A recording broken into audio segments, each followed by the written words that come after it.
안녕하세요. 백두산 금융연구소의 백두산입니다. 8월 10일 수요일 오후 4시 12분입니다. 어젯밤 미국은 하락 마감을 했습니다. 그 영향으로 유럽도 좀 부진한 모습, 아시아는 부진한 마감을 했습니다. 표면적으로는 반도체 업종의 부진으로 하락 마감을 한 거긴 한데, 근데 속 내부로 좀 살펴보면 이런 이유도 갖다 붙일 수 있을 것 같긴 해요. 선반영돼 있다. 모든 호재들이 다 선반영돼서 증시가 올라 있다. 오늘 밤에 중요한 이벤트가 나오는 날이 아니냐. 중요한 이벤트가 발표되기 전에 이벤트 경계감으로 조금 하락했다. 저는 일단 이런 관점으로 좀 보고 있습니다. 그러니까 6월 중순, 7월 중순부터 다중바닥경 찍고 증시가 반등하고 있는데 세계 증시가 좀 많이 올라왔단 말이죠. 그래서 웬만한 호재가 다 선반영돼 있다라고 이야기해도 괜찮을 정도인 것 같아요. 제 생각에는요. 주관적인 평가입니다. 여기에 녹아있는 호재라는 건 어떤 게 있을까요? 예를 들면 인플레가 피크를 쳤을 가능성, 그래서 인플레가 앞으로 둔화될 수 있는 가능성, 인플레가 둔화되면 앞으로 긴축 속도가 둔화될 수도 있다는 가능성, 이런 것들이 지금 시장의 호재이겠죠, 그죠? 또 그리고 이 6월 말 7월 초에 있던 경기 침체 우려 같은 게 조금씩 누그러지는 이런 점들이 지금 일단 호재였는데 그런 것들이 미리 선반영돼 있는 가격이다라고 본다는 거죠, 현재가요. 근데 오늘 밤에 이 중요한 물가 지표가 발표가 되니까 먼저 많이 올라와 있으니까 뭐 경계감으로 하락했다 이렇게 보기도 한다라는 겁니다. 이게 뭐 정식적인 어떤 뭐 의견은 아니고 이제 저만의 관점이에요. 그러니까 가볍게 쟤는 저렇게 보는구나, 쟤는 호재가 선반영돼 있다는 관점으로 보기도 하는구나라는 정도로 넘어가시면 될 것 같아요. 저만의 순수한 의견이니까요. 그래서 이런 이유를 좀 들어봤고, 오늘 아시아장 장중에는 이게 있었죠. 중국 물가지표가 발표가 됐습니다. 7월 CPI와 PPI가 발표가 됐는데 중국에, 근데 둘 다 예상치보다 낮게 나왔어요. 지금 물가지표가 예상치보다 낮게 나온 거는 제 생각에 일단 시장에선 호재라고 보면 될 것 같습니다.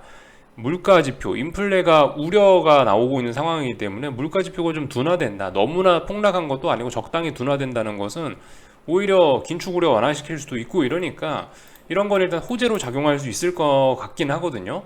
근데 일단 그럼에도 불구하고 일단 중국 증시는 오늘, 아시아 증시는 전반적으로 다 하락 마감을 하긴 했습니다. 하여튼 이런 걸 보면서 좀 약간 드는 생각이, 일단 시장의 반응에 관련돼서 일단 좀 드리고 싶은 이야기가, 지금 보시면 물가지표가 이렇게 나온 게, 물가지표가 예상치보다 좀 낮게 나온 게 호재라고 말씀드렸죠. 근데 호재임에도 불구하고 증시가 하락 마감했다라는 점, 우리가 일단 생각해 볼 필요가 있겠어요. 왜 하락 마감을 했겠습니까? 방금 전에 말씀드린 저의 논리에 따르면 어떤 저렇게 낮게 나올 걸 이미 시장이 알고 시장이 이미 선반영했다라는 거, 지표가 저렇게 나올 거를 알고 이미 시장이 그걸 가격에 녹아냈다라는 점, 요렇게 설명할 수도 있겠죠. 물론 이제 오늘 밤 물가 지표에 따라서 저 값들은 달라질 수 있긴 하겠지만 아무튼 선반영이란 이유를 또 하나 댈 수 있을 것 같긴 하고요. 이걸 가지고 이제 오늘 밤에 어떤 일이 생길까, 이게 오늘 밤 미국 증시의 예고가 아닐까 싶은 생각도 조심스럽게 해보긴 합니다. 지금 사실 시장의 긴축 우려나 이런 게 비교적 좀 심한 수준이란 말이죠. 그런 상황에서 지금 전문가들이 어느 정도 예상치를 잡아놨는데, 오늘 밤 미국 물가지표 뭐 CPI가 8.7 정도 나올 거라고 예상을 해놨는데 이것보다 생각보다 더 뭐 낮아질 수도 있지 않을까라는 생각을 좀 조심스럽게 좀 해보게 됐습니다. 중국 물가지표 보면서요. 또 그리고 뭐예요, 요즘에 국제유가 같은 거 하락 추세로 전환되기도 했고 뭐 그러니까 이번에 물가지표가 조금 더 낮게 나오지 않을까 뭐 싶은 생각도 좀 조심스럽게 해보긴 합니다. 근데 뭐 방금 말씀드렸다시피 이미 증시가 좀 올라 있는 상황이고 그렇기 때문에 시장의 반응은 또 논리적으로만은 안 갈 수도 있지 않을까라는 생각도 해보고요. 결과적으로 저도 오늘 밤에 어떻게 될지 모르겠다라는 그런 의견이에요. 근데 이제 여러분들께 그냥 다양한 이럴 수도 있고 저럴 수도 있다, 이렇게 생각해 보는 관점도 있고 저렇게 생각해 보는 관점도 있다라고 그냥 말씀만 좀 드려보는 거죠.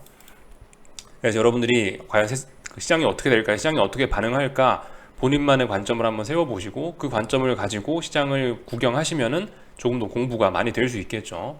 그래서 일단 좀 말씀을 드려봤고요. 하여튼 지표들이 좀 낮게 나오는 거 오늘 밤에도 영향을 미치지 않을까, 오늘 밤도 혹시 낮게 나오는 거 아니야 라는 생각.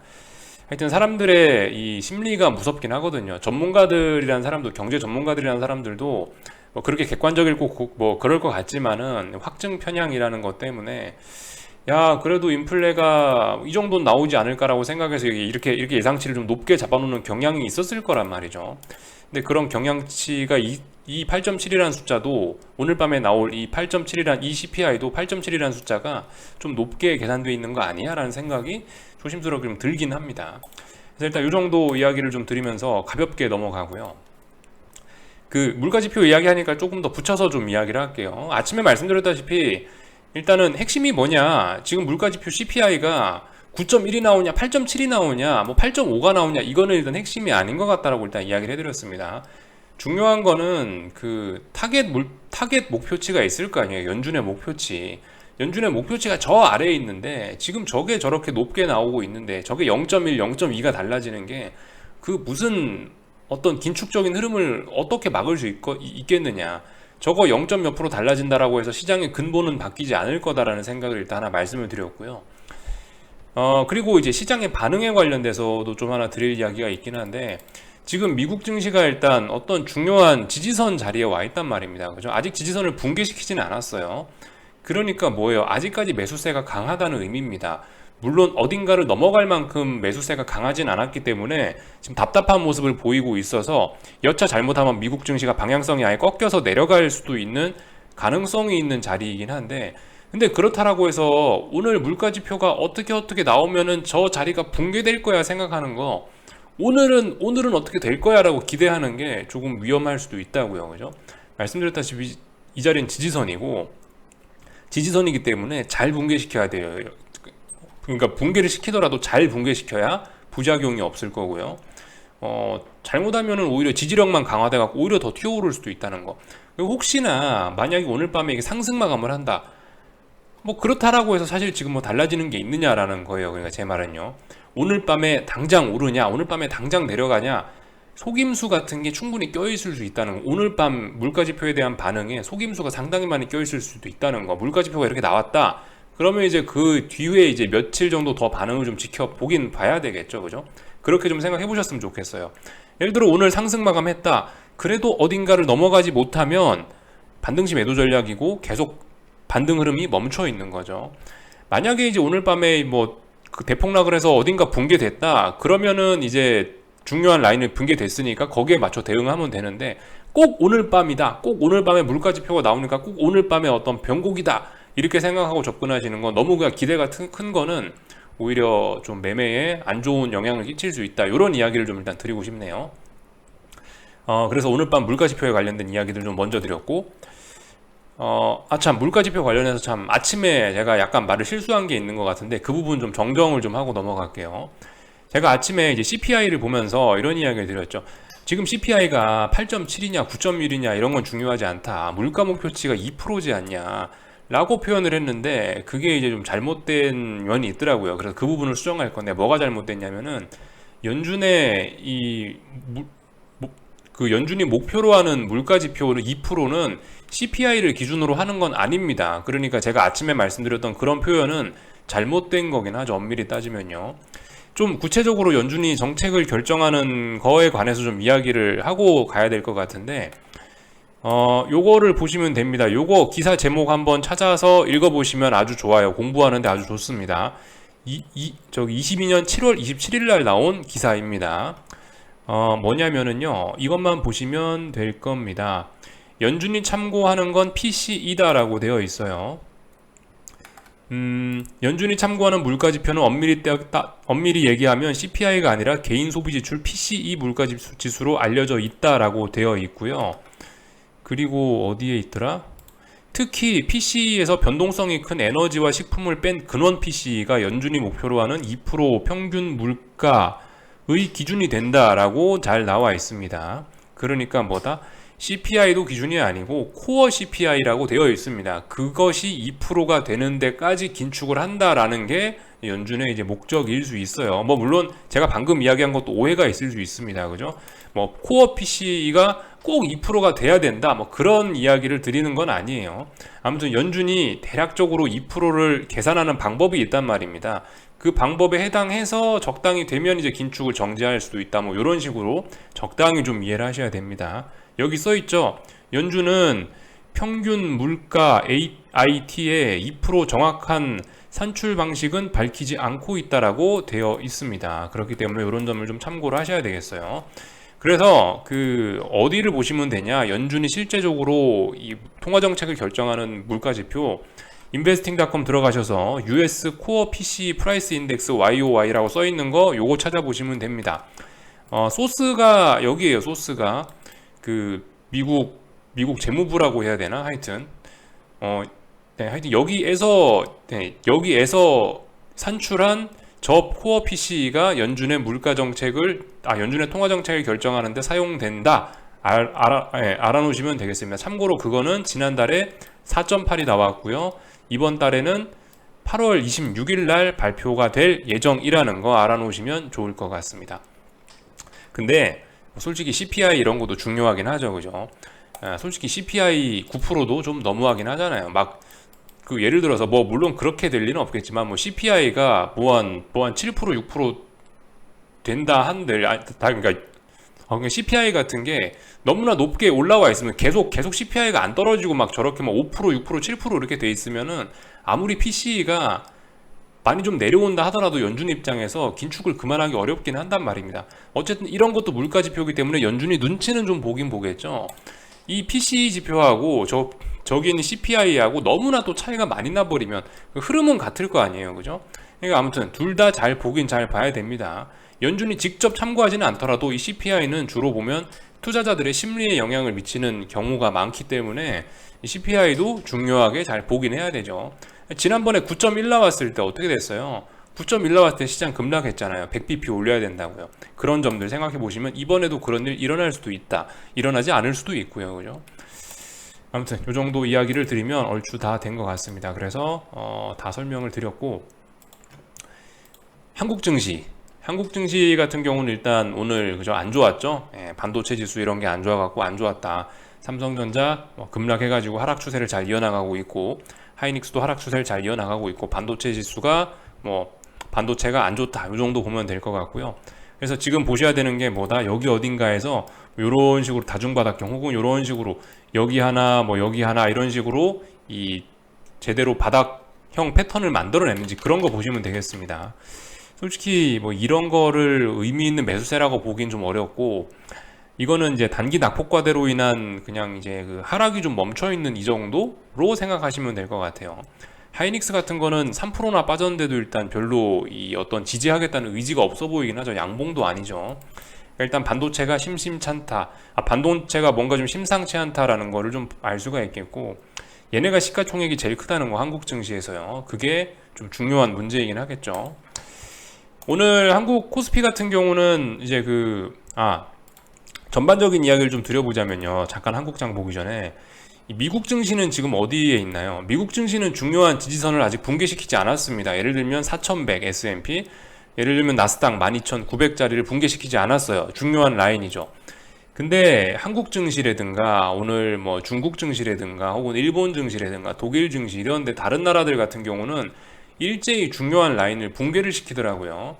근데 이제 거기다 대고 아직까지 큰 의미를 부여하기는 어려울 것 같긴 합니다. 왜냐하면 물가지표가 오늘 밤에 발표되니까 그걸 재료로 해서 급반등시킬 수도 있잖아요. 오늘의 중요한 지지선을 깬 건 속임수였다 할 수 있잖아요. 그죠?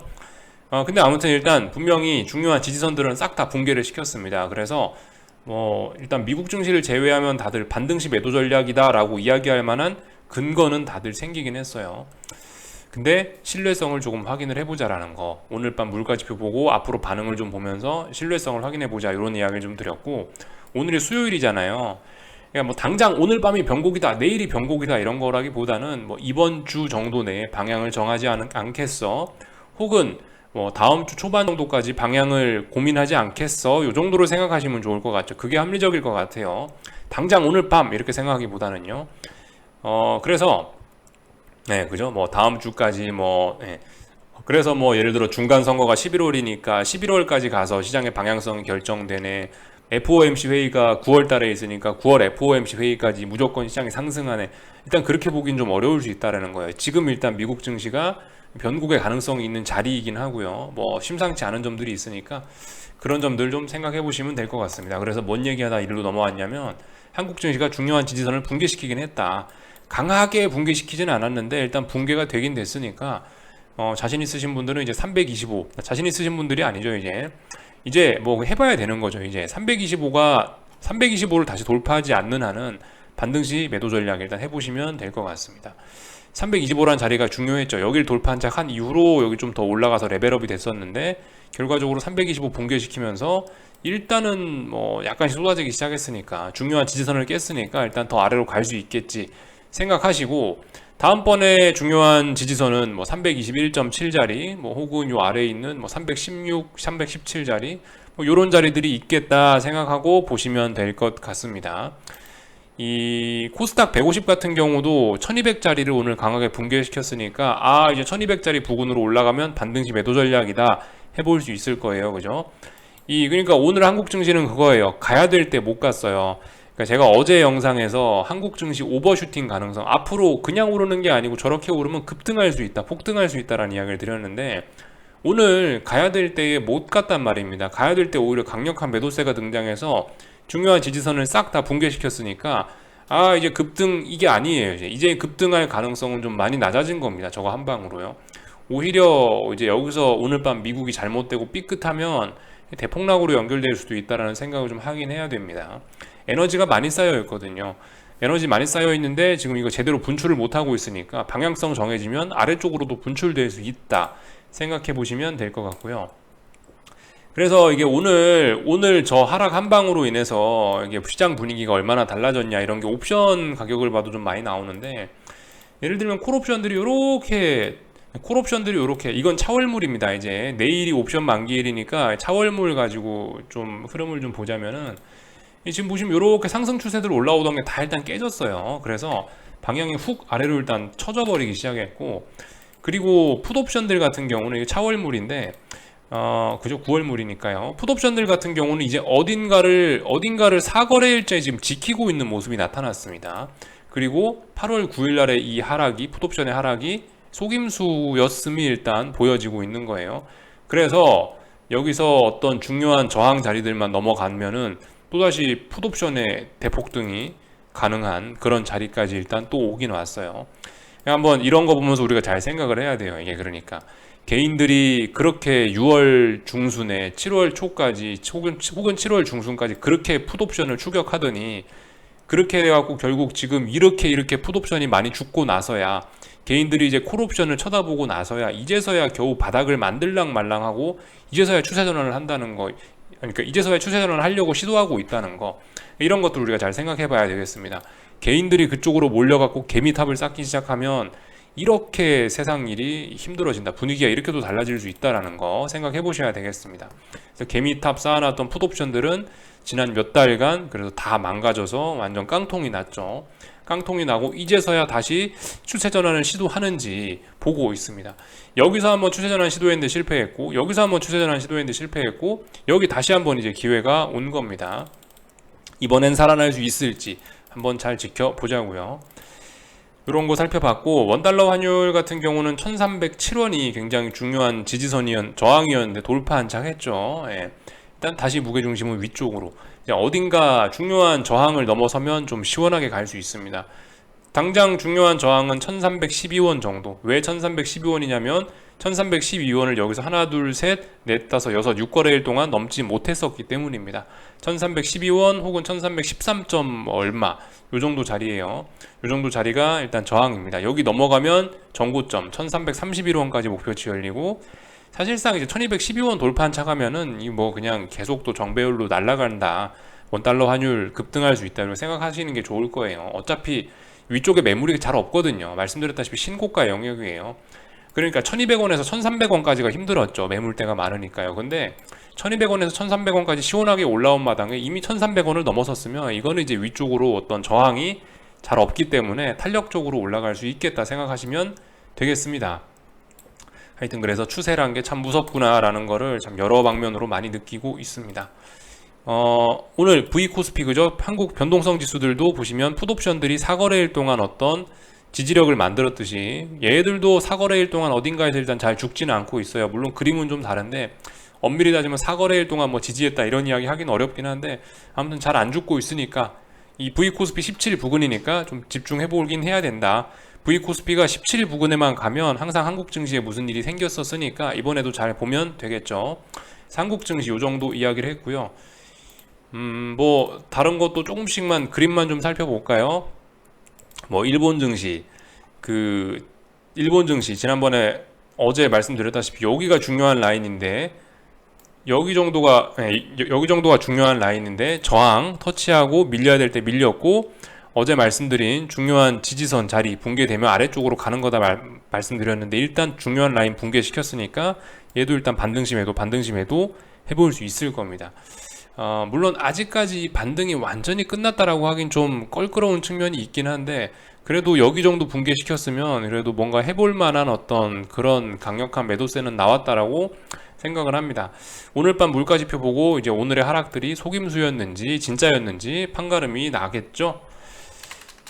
중국 증시 좀 이제 살펴볼까요? 상해종합 같은 경우는 좀 분위기가 좀 안 좋은 게 최소 여기까지는 터치했었어야지 강한 거다라는 이야기를 드렸는데 여기를 지금 터치를 못한 상황에서 지금 밀리고 있으니까 좀 분위기가 심상치는 않습니다. 여기를 터치하냐 못하냐가 일단 굉장히 중요한 의미가 있다라고 보는데요. 여기 터치 못하고 일단 하락을 하고 있다는 게 일단 조금 좀 부담스러워 보입니다. 뭐 이 정도 이야기 말고는 뭐 딱히 할 게 없네요. 그래서 여기 터치도 못했으면 계속 하락이 줄줄 진행되는 거 아니야 싶긴 한데 오늘 밤 물가지표 있으니까 말을 아끼고요. 뭐 중국 위안화 보시다시피 계속 약세 흐름 나타나고 있죠. 아래쪽으로 가겠다는 생각이 별로 없어 보여요. 지금 위쪽에 여기 중요한 저항 넘어가나 안 넘어가나 잘 보셔야 됩니다. 6.78 정도 여기 넘어가면 또다시 정배열로 막 갈 수 있겠죠. 6.78짜리 저항 소화하는 거 잘 보시면 될 것 같고 뭐 홍콩 증시 같은 경우는 완연한 하락세기 때문에 오늘도 뭐 전저점을 붕괴시키고 이렇게 낮추고 있으니까 뭐 딱히 뭐 할 말이 없습니다. 그냥 완연한 하락 추세다 한마디 하면 끝. 뭐 독일 증시 같은 것도 보시면은 독일 증시가 오늘 얘는 참 붕괴를 안 시켰네요. 제가 봤을 때 여기 정도가 중요한 라인인데 오늘 개파락 출발해서 딱 거기서 출발했거든요. 방향성 고민하던 일단 반등을 하기로 마음 먹었네요. 독일 증시 살짝 붕괴시켰다가 일단 다시 올라오고 있네요. 하여튼 독일 증시는 그래도 좀 강하긴 강한가 봅니다. 아시아가 일제히 좀 어딘가를 붕괴시키거나 터치도 못하고 뭐 안 좋은 모습을 보였네요. 유럽은 회복하긴 하나 봅니다. 물론 오늘 밤 물가지표 보자고요. 어떻게 될지 보고 변동성 지수 같은 거 그죠? 뭐 봐야 된다고요? 여기 어디 지지력 테스트 21.3자리 지지력 봐야 되고 24자리 넘어가는지 여부 봐야 된다라 말씀드렸으니까 패스하고요. 미국 증시 오늘 4100 지지력 테스트 S&P 나스닥은 12,900자리 지지력 테스트 혹은 이제 위쪽으로 올라간다라고 하면은 이제 뭐 12,300 아니죠 13,300 정도 저항 테스트. 일단 아직까지는 박스권 생각하시는 게 좋을 수 있습니다. 물론 오늘 밤 붕괴될 수도 있는데 붕괴 안 될 수도 있는 거니까 박스권 생각하시는 게 좋을 거예요. 만약 붕괴되면 붕괴되는 건데 안 되면 박스권이다 생각하세요. 12,900 혹은 13,300 정도 박스권 생각하시면 좋을 것 같고 S&P는 4,100에서 한 4,160 요 정도 자리 박스권 혹은 붕괴되면 아래로 간다라고 보시면 될 것 같고요. 그죠? 이 정도 이야기 해드리면 될 것 같고요. 오늘 밤에 또 잘 보셔야 될 게 3개월물 국채금리들 본격적으로 이제 저항을 돌파한 척하고 어제 장대 양봉을 보이면서 본격적으로 올라가기 시작했거든요. 계속 올라갈지 이러면서 이제 10년물 국채금리와 이 3개월물 비교해야 되겠죠.